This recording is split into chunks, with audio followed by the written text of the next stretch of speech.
Have you ever wondered how a narcissist moves on so quickly after a breakup? How it seems like they either flaunt their new supply or they hide them.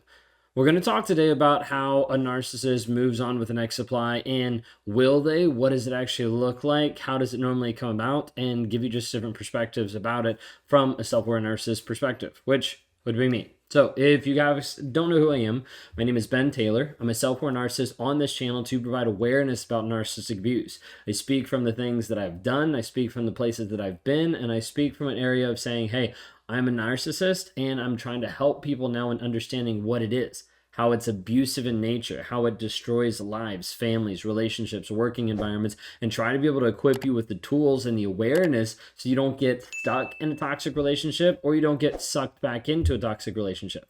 One of the things that typically happens is people watching the next supply, watching the narcissist leave them and go to the next person, and the craziness that it seems to ensue of like, wait a second, what is happening?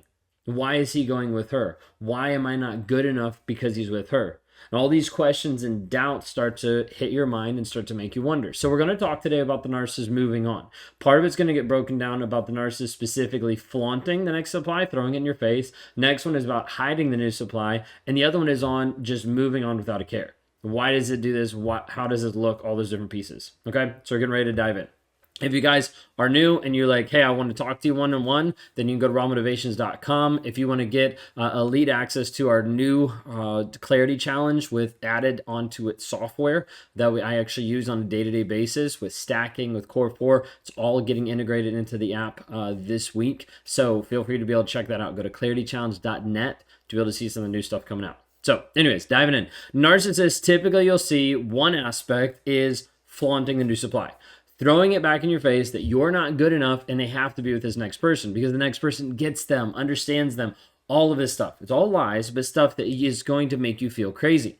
Narcissists will oftentimes to just display the new supply, the new partner in front of you to trigger you. Now, this is going to trigger a lot of different things for you. It's going to trigger jealousy, insecurity, inadequacy. Those are some of the big ones. You might be jealous being like, why does she get him and I don't get him? Why does she get the good relationship and I don't get him? And this idea of like, wait a second, she's getting everything that I thought I was going to get with him. Now she's getting it. Why? And it produces this frustration. Oftentimes it'll show up in inadequacy of like, what was wrong with me? And this is the hard part because you start to turn everything around to be like, wait a second, he's with her and he's giving her all the things that I wanted. Why couldn't he do that with me? What was it about me that was wrong? And the easiest way to explain it is it had nothing to do with you. Like it didn't. Like this is a hard concept for a lot of people to grasp, but like it had nothing to do with you. Like the reason why he's giving the next person everything that you wanted was one, because he knew that's what you wanted, so he just took it to the next relationship. And two, there's also aspects in that relationship that he's holding back.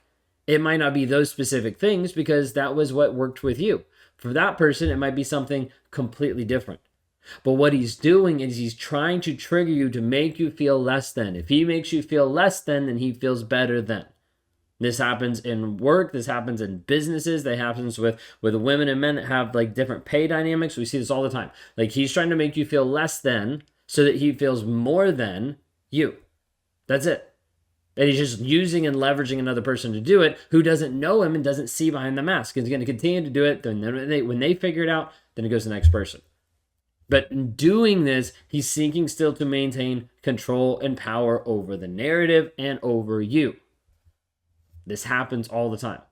Think of it this way. After the breakup, after the divorce, like he's going to post numerous photos on social media. And you're like, well, now he's not on social media at all. We're going to talk about that next in hiding, okay? But he's going to post numerous photos on social media with the new partner, showcasing how their relationship seems perfect. And you're going to believe it. This is why you don't watch. It is a show. It is a production. This is why you go no contact. This is why you block their social media. This is why you do not watch. Because it is showcasing a perfect type of relationship.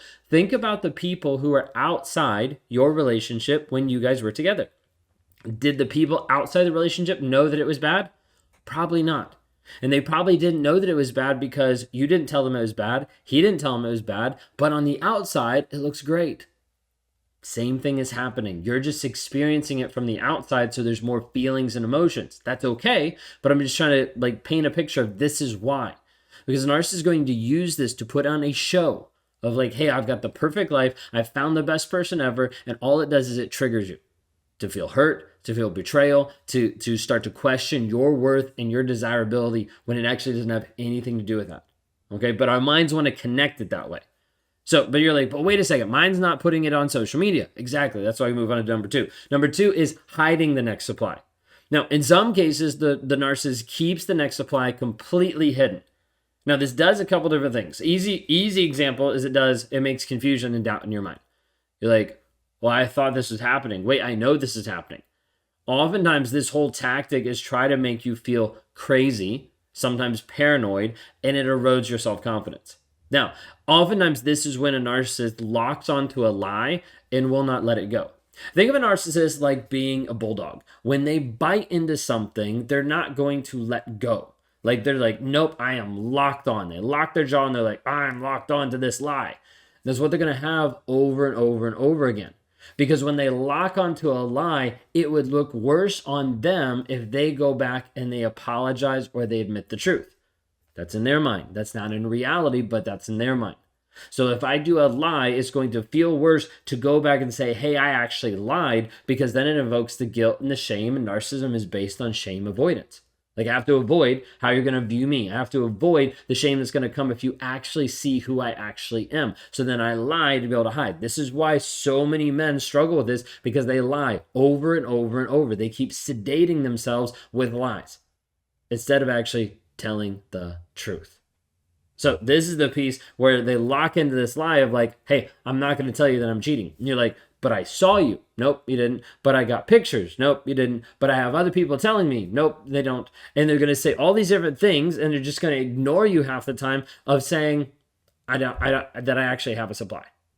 Okay, the whole aspect is like, I have to hide the next supply so that you don't see it. But when you see it, I'll never admit it. This is the piece where you know there's no healing possible. There's no growth possible because that person is unwilling to acknowledge the lies that are running their life. But what this does is this makes you feel crazy because you're like, why won't he just admit it? Why won't he give me closure? The hard thing that you need to know is you will never get closure from a narcissist. You will never get closure from a liar. Because what closure is, in this scenario, what you're looking at closure being, is that person admitting of what they've actually done. This is the hard part, is a lot of times there's people that have proof, but the other person is unwilling to admit it, so then they feel like, I can't have closure. The closure that you get is the facts that was demonstrated in the relationship. That's it. It's not about the other person admitting what they did. It's not about them apologizing. It's not about them showing up in a certain way. It's you just being able to say, I understand the facts of what's actually happening. Because otherwise, you'll feel crazy. Because the partner, the ex-partner that you had, deliberately avoids mentioning the new partner. Becomes evasive when you're questioning about it. Be like, what was this? Who is this? And you start to question your own perception. Gaslighting in one sense, even outside the relationship. And then you're like, how does this work? He just walks out, moves on, and is with someone else right away. Like it seems effortless. Like there's no remorse. There's no concern for your emotional impact of how it actually hurts you. The lack of empathy and the emotional detachment is a piece that just, boom, done. And you're left, what is wrong with me? I'm here to tell you here and now today that there's nothing wrong with you in the regards of this person didn't leave you because of you. They left you because of them. That's it. Whether you saw below their mask and that invoked shame, the way you try to hold them accountable and they ran away from that, whether they got bored and so they went to someone else because they're unwilling to invest in the relationship, that is nothing on you. If you can just hear this one thing, is a narcissist will typically never leave you for you. They leave you because of them. He didn't walk away because you weren't giving enough sex. He walked away because he was unwilling to be honest about his addiction. He didn't walk away because he was unwilling to actually connect with you on a deeper level. He was unwilling to cut out the lies and actually admit the sedation that was happening with his drinking. Like the reason why he left you is because he's a liar, is because oftentimes he's a cheater, is because oftentimes he's unwilling to be accountable or responsible for the actions and for the things that he's done. So as a result, he sedates, he runs, and he lies. This part is not on you. You do not make a person lie. You do not force them to lie to you. You do not force them to be in an environment where they are only going to lie. That is still their choice. But they have a disorder, it's still their choice. Are you understanding this? If I can just provide you with a little glimpse of freedom, of understanding that if we could take you through this process of understanding that it's not your fault in the fact that he left you. Your actions would not have changed the outcome. Your actions would have either shortened or lengthened the end result, but the end result would have still been the same because it never had anything to do with you. It was all about him. It was all about him. The piece that you're struggling with is probably the trauma bond of like, wait a second, I keep looking at their social media, I keep wondering how he's doing, I keep wishing that it worked out different, I keep thinking I could have done something better. That's the piece that I want to be able to help you with. You can go to claritychallenge.net today to be able to sign up. We have some revamps coming into our 45-day challenge that have already happened that provide you with the tools for you to be able to use on a day-to-day basis to help you build the habits of using a process we call stacking, which is better than a lot of therapy out there because you have access to it instantly anytime you need it during the time you work with us. Like, it helps you rewire the thought process that otherwise will suck you back into a toxic relationship over and over and over again. So if you're here and you're like, hey, I'm getting triggered a lot, this is where I want you to go. I want you to go to claritychallenge.net, sign up for the program. 45-day challenge. You have 90 days access to the app and to the whole challenge to be able to help you walk through this process and see, this is how we train. This is how we teach. This is where I lead from.